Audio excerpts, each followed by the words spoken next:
नमस्कार मित्रांनो, माझं नाव आहे रुद्र प्रकाश कोलेकर। आज मी तुमच्या समोर सादर करणार आहे एक पात्री नाट्यछटा। बातम्या बघणार का?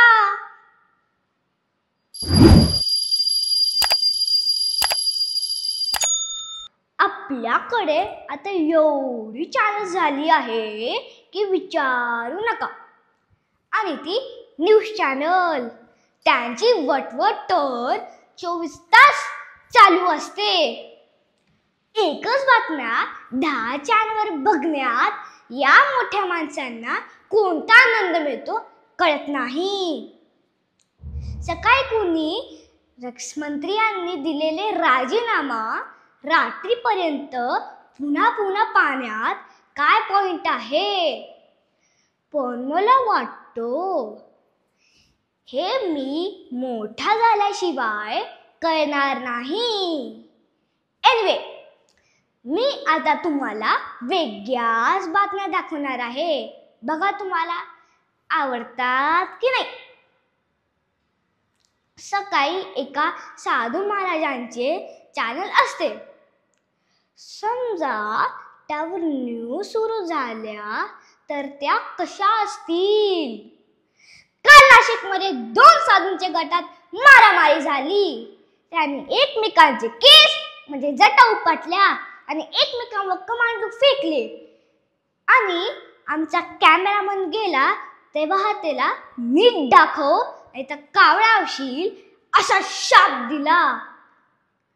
स्पोर्ट्स चॅनलवर जर काही न्यूज आल्या तर गांगुली बद्दलचा वाद मिटवण्यात आला आहे। कबड्डीमध्ये महाराष्ट्र आघाडीवर। कॉलनीच्या मॅच मध्ये अभयची टीम जिंकलेली आहे। बायकांच्या चॅनलवरच्या बातम्या कशा असतील बघायचं आहे।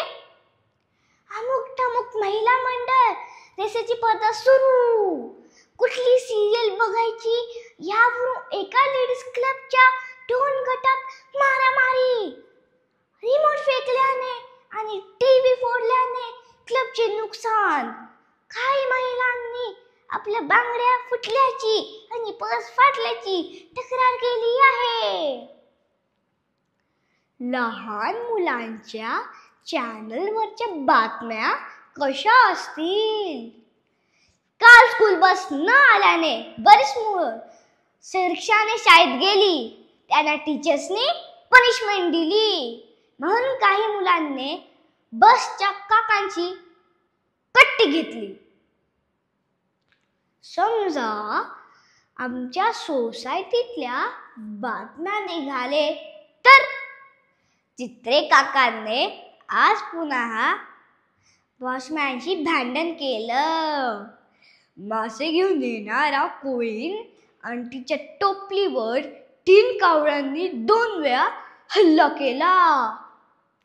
सॉरी मित्रांनो, माझी आजी आज देवळ्या गलती म्हणून या बातम्या थांबवतो आणि खऱ्या बातम्या लावतो। अरे क्रिकेटचा स्कोर बघायचा आहे ना। धन्यवाद।